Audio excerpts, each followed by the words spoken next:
यही कहूँगा कि इससे पिछली वाली सरकार का अंदर भी भारतीय जनता पार्टी सरकार में इस टाइप की घटना है एक आम बोल चलेगी कि उनका प्रचलन चल रहा था और फिर से सरकार बनने के बाद में ये घटना हुई। लेकिन अफसोस है कि उनके जनप्रतिनिधि ही इसको उन हथियारों को बढ़ावा देने के लिए उनके समर्थन में उतर रहे हैं। जिन लोगों ने हत्या की है उनको जो सपोर्ट कर रहा है उनके खिलाफ भी कार्रवाई होनी चाहिए। अलीगढ़ का औरंगजेब मॉब लिंचिंग मामला लगातार बढ़ता जा रहा है। एक तरफ पुलिस की कार्रवाई जारी है, वहीं दूसरी तरफ इस मामले में राजनीति तेज हो गई।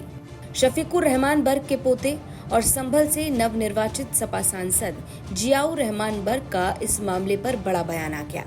दरअसल यूपी के अलीगढ़ में मामा भांजा इलाके में मंगलवार रात लगभग 10 बजे चोरी का आरोप लगाकर एक औरंगजेब नाम के शख्स को पब्लिक ने जमकर पीट दिया। अब युवक को तुरंत अस्पताल लेकर गए, जहां डॉक्टर्स ने उसे मृत घोषित कर दिया। औरंगजेब की मौत के बाद लोगों ने मॉब लिंचिंग का आरोप लगाते हुए जमकर हंगामा किया। इसका वीडियो भी वायरल हो रहा है। लोगों का आरोप ये भी है कि मारपीट से पहले उसके मुस्लिम होने की पुष्टि की गई थी। इस मामले में पुलिस ने 9 लोगों के खिलाफ नामजद केस दर्ज कर लिया है। वहीं 12 से 15 लोगों के खिलाफ अज्ञात में मुकदमा दर्ज किया गया है। इस मामले को लेकर एक तरफ सपाई आरोपियों के खिलाफ सख्त कार्रवाई की मांग कर रही हैं, तो वहीं दूसरी तरफ बीजेपी के कुछ नेता और कार्यकर्ता आरोपियों को छोड़ने के लिए धरना देते भी नजर आए।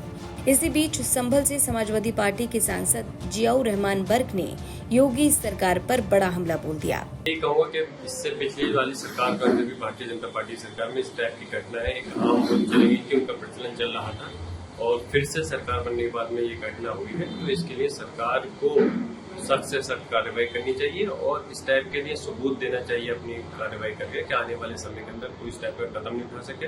लेकिन अफसोस है कि उनके जनप्रतिनिधि ही इसको उन हथियारों को बढ़ावा देने के लिए उनके समर्थन में उतर रहे हैं। अब जब ऐसा होगा तो क्या कैसे लोकतंत्र चलेगा, किस तरह से कानून चलेगा। बल्कि मैं चाहता हूँ उनको सपोर्ट करने वालों के खिलाफ भी जिन लोगों ने हत्या की है उनको जो सपोर्ट कर रहा है उनके खिलाफ भी कार्रवाई होनी चाहिए। तभी हमें लगेगा कि इस देश के अंदर इंसाफ हो रहा है। इन भारतीय जनता पार्टी की इस नीतियों की वजह से ही इस समय ये सूरत हाल आज इसका गार आके खड़ी हुई है कि सरकार उसको बेसाखा कर बनानी पड़ी है और आने वाला समय इससे भी ज्यादा खराब होगा, क्योंकि मुसलमानों के अलावा दूसरे समाज के लोग भी चाहते हैं कि सिर्फ राजनीति अब इस चीज पे नहीं बल्कि विकास के मुद्दों पर होनी चाहिए और इस देश को आगे बढ़ाने के लिए करनी चाहिए। तो जो अलीगढ़ की घटना है बहुत शर्मनाक है और उससे कहीं ना कहीं पूरे प्रदेश और देश को शर्मसार होना पड़ता है इन सारी घटनाओं से। तो सरकार ये सुनिश्चित करे कि जो लोग इसमें शामिल हैं उनके खिलाफ हत्या का मुकदमा दर्ज होकर के और शायद से 4 की अरेस्टिंग हुई, बाकी जो बचे हैं 11 लोग हैं टोटल, उनको सबको कार्रवाई होनी चाहिए और जो उनमें मदद करने वाले उनके खिलाफ। सपा सांसद जियाउर रहमान बर्क ने कहा कि बीजेपी सरकार में ऐसे मामले आम होते जा रहे हैं। आरोपियों के खिलाफ सख्त कार्रवाई होनी चाहिए। उन्होंने कहा कि बड़े अफसोस की बात है कि बीजेपी के जनप्रतिनिधि ही इस तरह की घटनाओं को बढ़ावा देने के लिए आरोपियों के समर्थन में खड़े हैं। लेकिन अगर ऐसा होगा तो कैसे लोकतंत्र चलेगा और कैसे कानून चलेगा।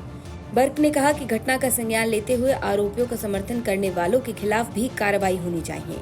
अब इस पर आपकी क्या राय है, ये हमें कमेंट बॉक्स में जरूर बताएं। संभल से अभिनव माथुर की रिपोर्ट, यूपी तक।